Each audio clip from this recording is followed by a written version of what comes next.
Welcome back guys. शुरू से शुरू करते हैं, चैनल में खुशामदीद। तो जो आज मैं लेकर आया हूँ वो नेगोशिएबल इंस्ट्रूमेंट एक्ट की ये 4th नंबर लेक्चर है। आज देख लेते हैं इसमें क्या पढ़ना है। हमें डिफरेंस बिटवीन पढ़ना है किसमें, प्रोमिसरी नोट में और बिल ऑफ एक्सचेंज में। प्रोमिसरी नोट क्या होता है ऑलरेडी समझा चुका हूँ पिछली वीडियो में, और बिल ऑफ एक्सचेंज क्या होता है ये भी मैं कवर कर चुका हूँ। आज इन दोनों का डिफरेंस देखेंगे। पहला डिफरेंस ये है कि प्रोमिसरी नोट में प्रॉमिस किया जाता है पे करने का। क्या चीज़ पे करने का? प्रॉमिस यानी कि वादा किया जाता है पैसे देने का, कि मैं आपको इतने पैसे दूंगा, लिखित में दूंगा, इतने तारीख को दूंगा, इतनी अमाउंट दूंगा, सब कुछ लिखा जाता है। पहले समझा चुका हूँ मैं ये, ठीक है। यानी कि वादा किया जाता है। इसमें वादा नहीं, ऑर्डर दी जाती है, आदेश दिया जाता है। क्या आपको आदेश दिया जाता है जो कागज़ का टुकड़ा मैंने आपको बना के दिया है इसके अकॉर्डिंग आप सामने वाले को पैसे कर दीजिए।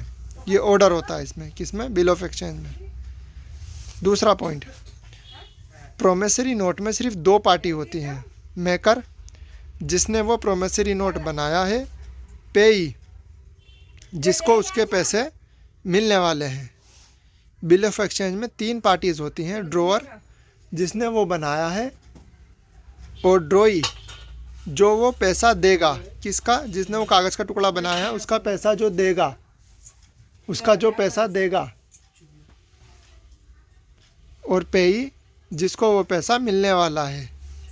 ड्रॉअर जिसने बनाया है वो बिल ऑफ एक्सचेंज, ड्रॉई जिसको आदेश दिया जा रहा है, पेई जिसको वो पैसा मिलने वाला है बिल ऑफ एक्सचेंज का। Number 3, acceptance bye maker.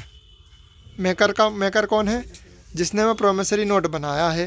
Acceptance माने उसने जो जिम्मेदारी बनाई थी अपने ज़िम्मेदारी को स्वीकार कर लिया है। यानी कि जो पेई है वो उसके पास आया है मेकर के पास कि जी आपने ये बनाया था और इतने पैसे देने के लिए कहा था, अब ये पैसे मुझे दे दीजिए। तो उसने अब स्वीकार कर लिया, हाँ जी मेरे प्रति आपके फ़ला एन फ़ला इतने पैसे निकलते हैं, अब मैं इसे स्वीकार करता हूँ, और जो पैसे मेरी तरफ निकल रहे थे आपके वो मैं आपको अदा करता हूँ। इसको कहते हैं एक्सेप्टेंस बाय मेकर।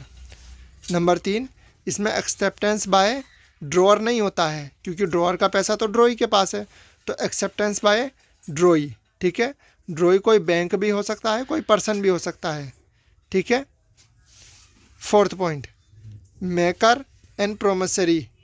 वो मेकर और पेई किसमें? प्रोमिसरी नोट में मेकर और पेई का डायरेक्ट रिलेशन होता है, कोई थर्ड पर्सन नहीं होता है। सिर्फ दो पार्टीज़ होते हैं, मेकर और पेई, दोनों का डायरेक्ट रिलेशन होता है। जबकि इसमें इनडायरेक्ट होता है, किसका?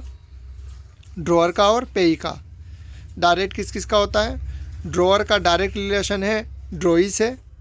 ड्रॉई एक बैंक भी हो सकता है और कोई आदमी भी हो सकता है जिसके पास पैसा रखा हुआ है। किसका? ड्रॉअर का, ठीक है।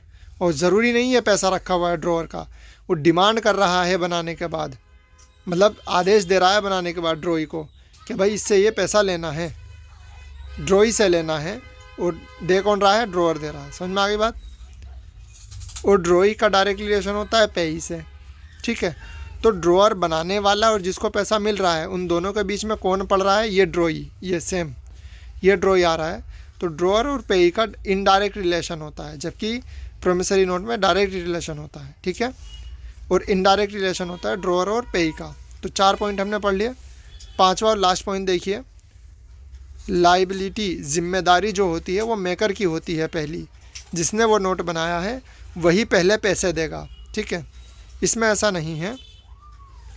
अगर ड्रॉअर ने बिल ऑफ एक्सचेंज बनाया है तो पहली जिम्मेदारी पैसे देने की किसकी होती है? जिसके पास से वो पैसा लेना है। लेना किसके पास से है?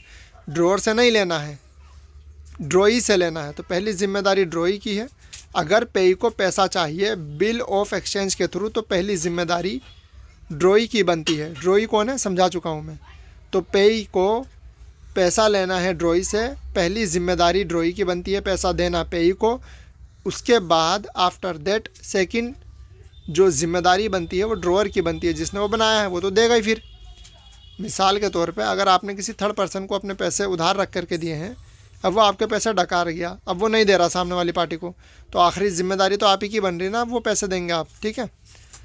तो यानी कि ड्रॉई की फर्स्ट जिम्मेदारी होती है, प्राइमरी लाइबिलिटी होती है। After that secondary liability of drawer. ठीक है, उम्मीद करता हूँ बात समझ में आ गई होगी। तो ये हमने डिफरेंस बिटवीन पढ़ा है किस में, promissory note and bill of exchange में। जो कुछ समझ में नहीं आया कमेंट में बता दीजिएगा। ठीक है, उम्मीद करता हूँ समझ में आ गई होगी बात। बहुत ही आसान भाषा में मैंने आपको समझाया है। और promissory note, bill of exchange, drawer, maker, ये सारी चीज़ें मैं पिछली वीडियो में समझा चुका हूँ। आप चाहें तो पिछली वीडियो जाके विजिट कर लीजिए, तभी समझ में आएगी ये वीडियो। मिलते हैं अगली वीडियो में। अलविदा।